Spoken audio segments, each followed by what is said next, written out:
किसान का बेटा बना आईपीएस ऑफिसर। रमेश एक छोटे से गांव में रहने वाला किसान का बेटा था। उसके पिता खेतों में मेहनत कर परिवार का पेट पालते थे। गांव में शिक्षा की बहुत कम सुविधाएं थी, लेकिन रमेश के मन में बचपन से ही कुछ बड़ा करने का सपना था।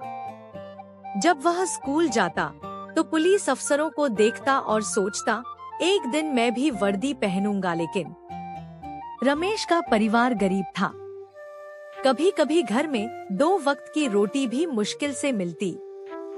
पिता चाहते थे कि रमेश खेती में उनकी मदद करे, लेकिन उसकी माँ ने हमेशा उसकी पढ़ाई का समर्थन किया। उसने रात भर लालटेन की रोशनी में पढ़ाई की और गांव के सरकारी स्कूल से अच्छे अंकों से 12वीं पास की। उसने सुना था कि आईपीएस बनने के लिए यूपीएससी परीक्षा पास करनी पड़ती है, लेकिन समस्या यह थी कि तैयारी के लिए कोचिंग का पैसा नहीं था। गांव में इंटरनेट की सुविधा भी नहीं थी।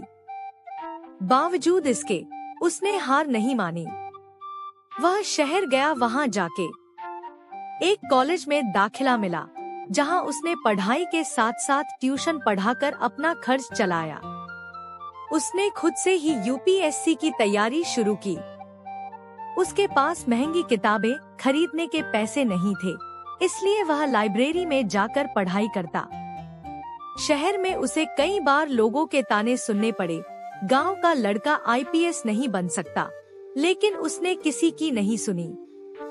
वह हर दिन 10 से 12 घंटे पढ़ाई करता और पूरी लगन से मेहनत करता रहा। पहली बार असफलता, लेकिन हार नहीं मानी। पहली बार जब उसने यूपीएससी का एग्जाम दिया तो वह फेल हो गया।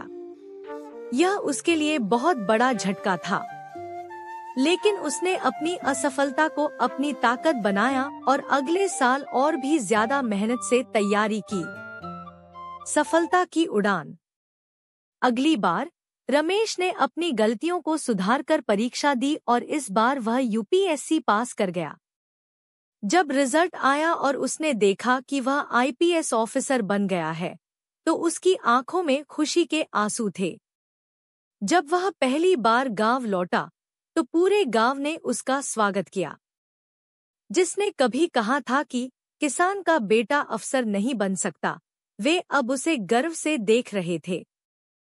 इस कहानी से हमें यह शिक्षा मिलती है, बच्चों की मेहनत और धैर्य से कोई भी मंजिल हासिल की जा सकती है।